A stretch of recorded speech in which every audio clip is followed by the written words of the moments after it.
Hello and welcome to the Underhive. We are back with some more How to Command the Death Guard. In this series, we're going to take a look at every aspect of the Death Guard. So whether you're looking to get more out of your army, or you're thinking of dipping a toe into Nurgle's crusty cauldron, then there's something here for you. In this episode, we're going to continue our look at the elite slot on the final division I've made. So of course, we've looked at the Terminators, we've looked at the Forgotten Elites, the Hellbrute and the Possessed, and we're taking a look now at the Foetid Virion. So let's jump in and take a look at those key supporting characters to flesh out the quality of your army.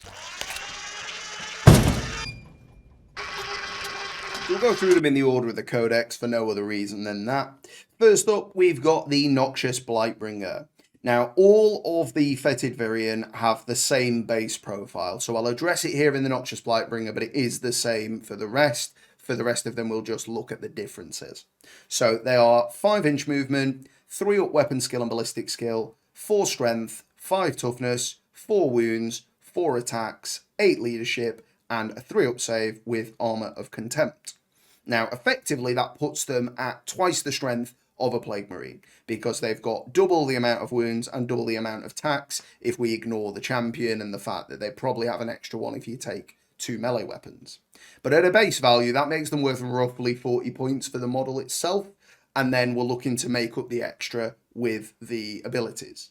So the Noxious Blightbringer is 60 points, so he's arguably worth between 30 and 40 just for his base profile. He would then have a Plasma Pistol and a Cursed Plague Bell. Now, if he overcharges the Plasma Pistol and explodes, he will kill himself. So I don't recommend overcharging the Plasma Pistol on the Foetid Virion unless it is literally, I need to kill this model or I lose the game. If there's an objective within 12, there's a model on it, they have to die, otherwise your opponent wins on the primary, then yeah, you might want to overcharge it turn 4, turn 5, but certainly not in the early turns, because if you lose him, you are throwing 60 points down the drain. The Cursed Plague Bell is Strength User, so Strength 4, AP -1, Damage 2. The fact that it's Damage 2 does make it a reasonable infantry threat, but at Strength 4, AP -1, you're not going to push many of those 4 attacks through on average, but he might kill a model, we might be talking about killing a Marine or something, which is reasonable. Discussing the Resilient and Contagions of Nurgle, again, they all have that, so I'm not going to repeat that each time. His particular flavours are Sickening Vitality, which is an aura, while Plague Company Core or Foetid Virion are within 6, so not your characters, and not like your Poxwalkers or anything, but your core and other Foetid Virion. While they're within 6, they add 1 inch to their move and 1 inch to their advance until the end of the phase. So it can be a nice way to get things further up the board across the course of a game, particularly if you're advancing. That could add 4, 6, maybe even 8 inches to the total movement a unit has gone throughout the whole game, which could be particularly relevant with regards to the secondary, if I may grab it from hither. There we are. Particularly relevant for Despoiled Ground, which is going to require you to have units in 3 different table quarters, 4 different table quarters, on all the objectives, and behind your opponent's deployment zone line, and having all objectives within contagion ranges. So the Blightbringer can be a good way to make sure that you are getting the points on that secondary. Not only that, while enemy units are within 6, subtract 1 from their combat attrition tests. So if they do fail morale, which again feeds into one of the secondaries now, it did previously, but it's easier now for that secondary, you are going to make more models run away. Now, of course, this doesn't affect the likelihood of them failing morale. So it doesn't directly impact the secondary. But if you are going for that secondary where you want to kill up to 7 models, ideally with plague weapons, and then ideally make at least 1 unit break, you may end up splitting your shots, so you kill the optimum number, maybe 3 or 4 models from a 5-man squad, they then fail, one of them runs away, and then maybe by having the Noxious Blightbringer, the final one runs away as a result of rolling a 1 or a 2. It's not that big an impact against every army, but against some armies, it can do a lot more work. I don't think that's the reason you take him, but that's a nice added bonus. And he has another 6-inch aura. While an enemy psychic unit is within 6, subtract 1 from psychic tests taken. Now, of course, you will have a lot of psychers in the army because Death Guard have a lot to choose from. You'll probably have 2, if not 3. So with that being said, you will have at least a couple of denies, if not 3 denies, more if you bring in Mortarion. So you don't necessarily need to worry about minusing from the psychic tests, but you would never turn that down. If the -1 causes them to fail, you've still got a deny in the bank that you didn't have to use to stop that one. So I think personally, if you're planning to foot slog it, you might want it for the ability to hit that secondary and to just get further up the board, be able to make your charges perhaps a turn sooner than you would have been able to, or just make them that bit more likely because you're closer. And being able to affect the combat attrition and psychers if they're close by is a nice little added bonus. Do I think he's worth the 60 points? Sadly, no. I think for 60 points, you can get more value. You know, that's 12 Poxwalkers. I think I'd rather have 12 Poxwalkers and just accept the movement that I've got. Bring some fast units that can mitigate that, and then you don't necessarily need to foot slog it up with Plague Marines to achieve your secondary objectives. He's a reasonable pick, and of course, he did come in the Plague War box set, which is when I started collecting Death Guard. So I have got one, but I don't run him. Next up, we've got the Foul Blight Spawn. So I think the Foul Blight Spawn becomes the most obvious pick to take for a Foetid Virion. And that's because his variety of effects are so strong within what is a predominantly melee army. So he's got the same profile. He comes with a Plague Sprayer, if I can speak, a Plague Sprayer, which is a 12-inch Assault D6 auto hit. So whatever you roll, you get that many hits. Strength 7, AP -3, damage 2, and it is a Plague weapon, so you can reroll 1s. He does also have the Unholy Death's Head, which is a single-use grenade, 2d6, not auto hits, so you do have to roll the 3 up then to get the hits. Strength 5, AP -1, damage 1. It is a blast weapon, and it is a plague weapon, but you can only use it once. He does also have blight and crack grenades as well, so you can continue to throw grenades after if you wanted, but truth be told, I've never really found myself in the position where I could use the grenade, but I'd rather use that than the sprayer, because the sprayer's just got a great profile all said and done. But we've yet to get to the full extent of that. That is just the base power level. His innate ability himself is Putrifying Stink. At the start of the fight phase, select one enemy unit within 3. Chances are there's generally only going to be one unit within 3, but maybe there'll be a couple to choose from. That unit is not eligible to fight until all eligible units from your army have done so. So, fight last. So if they do charge in, the Blight Spawn doesn't even need to be in danger. He could be a little bit back from the combat and still be within 3 of the enemy, affecting them, meaning they're going to fight last, and the squad of, say, Plague Marines defending him are going to be able to bring their new free melee upgrades to bear before the opponent can swing back, which in a lot of cases is going to remove a few models and act as essentially a toughness boon to your Plague Marines because they're just taking less attacks on the backswing. But not only that, the Deadly Pathogen's going down by 5 points. So he is 90 points base, and you would almost always see him with the Viscous Death Deadly Pathogen, which allows you to re-roll the number of attacks made with that weapon. So that puts him up to 95.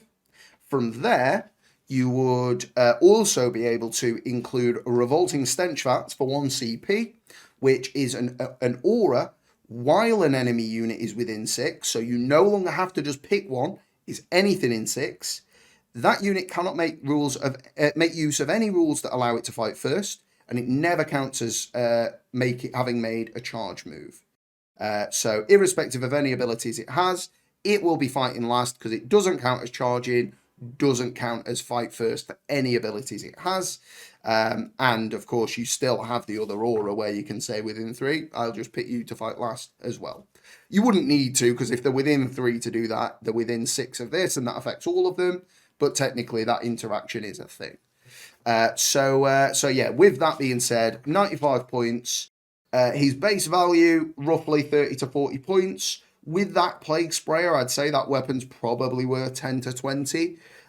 With the additional 5 points spent on it to make it strength 8 and more consistent by being able to reroll the number of shots, I think probably makes that weapon worth at least 30. So if we're talking at least 60 points for the base value of just the model being there and the weapon it brings, another 30, 35 plus a CP to be able to make units in a 6-inch fight last is absolutely massive. I think he's very much worth the value because against most armies, they will have some melee option. They will want to probably bring that into the front line at some stage. So having the Foul Blight spawn nestled in the front line where he can't be targeted very easily because he's supported by units that have Lookout Sir. Ultimately, your opponent's not going to be able to deal with him very well. They may be forced to engage, and as a result, they're either forced to engage in great numbers because they know you're hitting them first, or they're forced to just throw a unit and hope for the best, which at the end of the day is going to be in your favor most of the time, regardless of whether you kill them all or not, because you're still getting to fight them first, so you will still get some damage through at least, even against the toughest enemies. So Foul Blight Spawn, very, very good pick. Most expensive, but most potent effect by far, in my opinion. Next up, we got the Biologist Putrifier. So the Biologist Putrifier, the things that make him him, he has an injector pistol, which is a 3-inch range, pistol 1, so he can use it whilst he's in engagement because it's a pistol. Strength 4, AP -1, damage 1. If the target is an infantry, cavalry, or beast, if the attack successfully wounds, inflict D3 mortal wounds in addition to any normal damage. So the one normal damage, of course, they've still got their armor save and maybe a feel no pain, but the mortal wounds, they're skipping the armor save, so they can only defend that if they've got a feel no pain. So against infantry, cavalry, or beasts, that may well kill an extra model or two, depending on the amount of wounds they've got. He does have a plague knife, so he's not great in melee. Be it strength 4, AP -1, damage 1, is a plague weapon like the injector pistol, so you can reroll 1s. And he also has Hyper Blight Grenade. So at 6-inch, he can grenade, D6 hits, it is blast, strength 4, AP -1, damage 2. So of course, that may well get some work done. It is low AP, relatively low strength, but if they're in range of that, chances are they're in range of contagion. So if they're a standard infantry model, then chances are you're wounded on 3s. AP1 is at least something other than for Armour of Contempt, and damage 2 is quite likely to kill infantry models, so he can get some work done there. His abilities, so he has Blight Racks, so friendly Bubonic Astartes within 6, equipped with Blight Grenades, have them upgraded to be Hyper Blight Grenades. They follow his profile. The best you're going to get is the Blightning and get to throw 3 Blight Grenades from 3 models that are within range of this effect. You can use that whilst they're in engagement, which is giving them a shooting attack where they otherwise might have not had one. They might not even have a gun. So that is fairly nice. And again, giving them a little bit of AP and the extra damage does mean they are more likely to chew through stuff. But I don't think that that is the reason you take him. You have to commit to spending a CP for the Blightning. And again, bearing in mind, if we're saying, well, to really get the value out of him, I have to spend a CP every time he's in position. Firstly, the burden is on you to get him in position, and he's not very quick. The squads that have the ability to throw the Blight Grenades is really just Plague Marines or other Foetid Virion, some characters. So you're going to have to keep him close by, limiting your movement options in some cases. Whereas, for the same CP cost of doing this once, you could just take the Foul Blight Spawn and limit your opponent being able to charge you. There is more to the Putrifier. I'm not saying don't pick him, but my point is that I don't think the Blight Racks is as strong in practice as it appears on paper, and it was certainly a lot stronger than it is now back in 8th. Putrid Explosion, when he dies, he does a Nurgle Explosion for 1 mortal wound within 6-inch. Doesn't hurt your guys, also doesn't hurt Abaddon or Nurgle Demons. Well, or things marked with Nurgle as well. But the reason to take him, in my opinion, is Foul Infusion. Once per turn, at the start of either of your charge phase or the fight phase, you can select one friendly core unit within 6, At the start of the next command phase, each time a model in that unit makes a melee attack with a plague weapon, unmodified wound rolls of 6 inflict 1 mortal wound on the target in addition to any normal damage. Each unit can only be selected for this ability once per turn. So you can't take 2 putrifiers and double buff the same unit. There are ways to get 6's double mortal wound, but you can't double down on it with the same buff twice on the same unit. But you can bring 2 putrifiers and buff 2 separate units if you wanted to. So, of course, mortal wounds, a great way to deal with a variety of incredibly tough enemies. So having an option on the board to churn out some mortal wounds when a unit is in the right position is a very advantageous place to be. Ultimately, if we're looking at doing this on something like Terminators or Death Shroud, bear in mind if they're foot slogging it up the board, they're not in effective range for several turns and could be shot down a bit first. If you are teleporting them in, the biologist putrifier is not necessarily going to be in position to give them the buffs that you want to give them when you want to give them. So again, there is a burden of decision making on yourself to get that happening. You would want to put this on the unit that has the most attacks. So of course your Death Shroud have the most attacks base, but they can't bring as many models in the squad. A squad of 10 Plague Marines could have 2 flails, which is amping up the amount of attacks they push. And again, we could double down on the Putrifier by spending a CP for Arch Contaminator, meaning you get full rerolls in melee as long as they're within 6 of him, which they would need to be to get the buff anyway. So they could really double down and just reroll everything that isn't a 6 if the intention is, look, I'm not expecting to push through a ton of damage here because this model is, great armor save, whatever it might be. But the mortal wounds will do the work, so I'm just going to reroll all the wounds that aren't 6s and try and push as many as I can. Chances are you will still push some normal attacks through as well anyway. So for that particular use, I think the Putrifier is good. Would I run him in an all-comers list? No, I don't think I would. I think I would value another squad of Poxwalkers. Where is he here? Biologist Putrifier, 65 points. You can have 13 Poxwalkers for that. I think most of the time I'd probably take that. Because again, bear in mind, if we fill up a troop slot, we could then, maybe commit some more points to a fast attack or heavy support slot. And I think that that's giving you more value just over the course of a game than trying to fit the biologist Putrifier in. But I will admit that in certain matchups, mortal wounds are very important. And when that lines up, you will be glad of having the Putrifier. Couple of combos mentioned in the comments. We will come back to it in a wombo combo video where we'll look at the numbers in depth. But certainly, it is a valid pick for that reason. The Blight Racks, in my opinion, are just an added bonus. I don't think that's the reason to warrant picking it. Next up, we've got the Tallyman. So the Tallyman there, not really much to write home about in terms of dealing damage, but he is a great utility character. He has only a plasma pistol. Again, I wouldn't recommend overcharging it because he will kill himself if he rolls a 1. And again, in the later turns of the game, maybe it's important you kill a model that's within 12 and you really need to supercharge it to do that.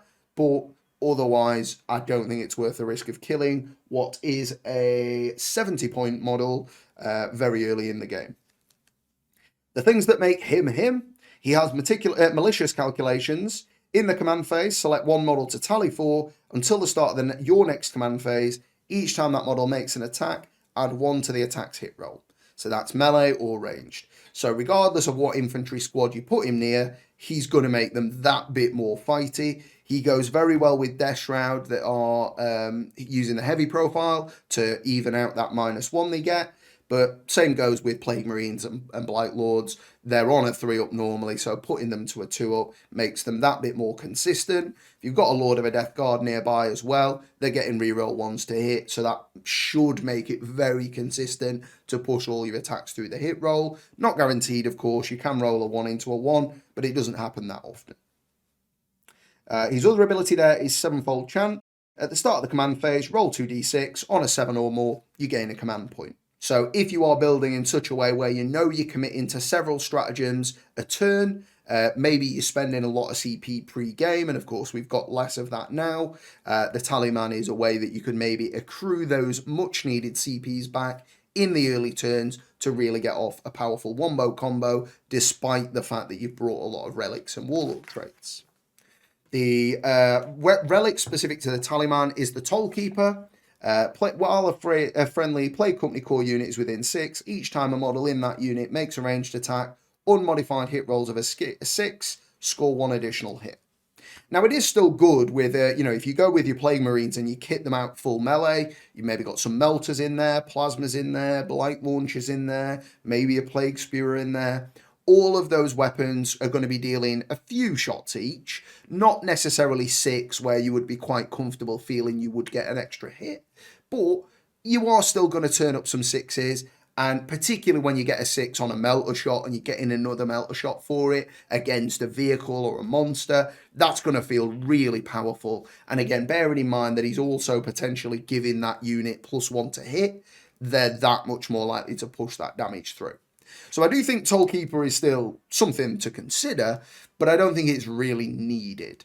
And again, particularly if you're a new player, it is hard to track all those sorts of effects. So I don't think you're losing out anything by just leaving it on the bench and just taking him as he comes to make it that bit easier to remember and deal with. Of course, if you're a more experienced player, you're not going to have any trouble with that. And of course, it is another force multiplier. If you feel that your army's built to make use of the shooting phase, particularly on your core units, then go ahead and do it. But as we've mentioned, the Death Shroud are not getting a lot of legwork done in the shooting phase. It's just an added bonus for them.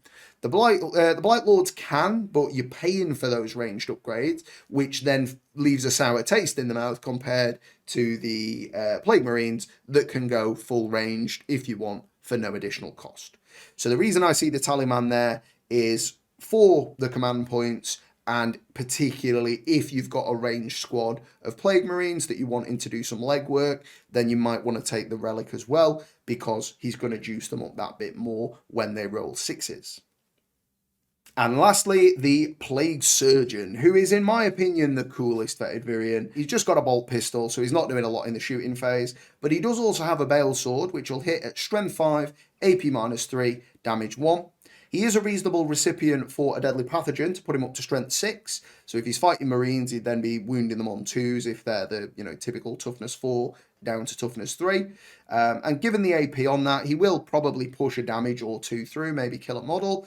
So having that bit of an extra oomph on the wound roll is nice. It is a plague weapon, so again, of course, he could reroll 1s to wound. So hitting them on 2, wounding them on 2s is very consistent for that reason.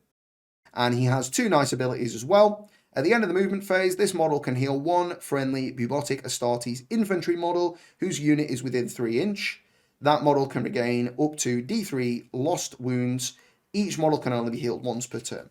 So you can have 2 Plague Surgeons, you can have multiple, up to 3, but you can't heal the same unit more than once. Well, in fairness, it says each model can only be healed once, but you would only have 1 wounded model in an infantry squad at a time, and you can't double heal that if the first doesn't get it topped off. So it is still effectively just once per unit. However, the important thing to note there is, whilst Mortarion is Bubonic Astartes, he is an infantry, so you can't do anything with Mortarion with this guy. However, you can heal characters like Typhus, the Malignant Plaguecaster, and so on, because they are Bubonic Astartes and infantry. He's also got the Tainted Northesium. While friendly Bubonic Astartes infantry units are within 3 inch of this model, each time that model in that unit would lose a wound, roll a d6, on a 6, the wound is not lost. So it gives them a 6-up, feel no pain. So again, nice durability modifier. That in and of itself might save a damage that leaves a model on 1 wound, which then on your turn you can heal back up, and between the two, invalidate a key piece of shooting from your opponent. Now, it's not always going to line up that way, of course. A 6-up, feel no pain, you're not that likely to get it. But when you do, it is a strong effect. Keeping models on the board in an army that cannot regenerate models on those units is very, very strong. Of course, you can regenerate Poxwalkers, but everything else, once it's dead, it's dead. So keeping them alive is a good direction to go in. Again, for the Plague Surgeon there, he is 75 points. We're probably talking around 40 for his base profile, including his loadout, because the Bale Sword is a decent profile. So for the extra 35 points, being able to heal up, particularly Terminators or Death Shroud, and your characters, as well as giving a 6-up Feel No Pain in an aura of 3 inches. If you're situating between 2 squads, you could be getting quite a lot of models with that. So again, ultimately, a nice force multiplier there. I think it probably is worth the 75 points, maybe a touch expensive, but given that everything else has come down, I don't disagree with the cost at 75. I just think he's not necessarily as good of a value proposition as something like the Foul Blightspawn, which in my opinion is now an auto take. I think you always take him with the Deadly Pathogen and the Relic. Obviously, if you can't afford to for points or CP, fine, he's still good on his own. But I think that combination makes him a really, really strong character. And the others are still a fine pick. Like we've said, the other standouts, your Putrifier can be a really good source of mortal wounds for a core squad, but it is going to require you to plan out your movement very effectively, and that isn't always easy against a particular opponent or army. And the Plague Surgeon is going to be a nice force multiplier. Given your army is primarily melee based, your opponent is going to have an advantage if they're a shooting army and they can get going from turn 1, whereas you're going to take a couple of turns to set up. So having that force multiplier in terms of durability is always nice. And the Tallyman can be a very nice pick just for generating those additional command points. But not only that, he can make a core squad very effective just off their own base data sheet and their own base weapons, just by giving them the +1 to hit. But also if they're a shooting army, a shooting unit, something like Plague Marines, then of course you get in the 6s explode as well on the variety of weapons they can have. Very, very tasty if you pull that off. Well, that's my thoughts on the Foetid Virion. Many of you have been kind enough to get involved with the comments and share your lists. Please do feel free to continue to do that. I love engaging in the conversation in the comments, and of course, it helps me out. If you don't fancy doing that, please consider leaving a like or subscribing to the channel. It helps me out, but I really do appreciate you doing it. So thank you so much for that. Either way, thanks so much for watching, and I'll see you next time in the Underhive.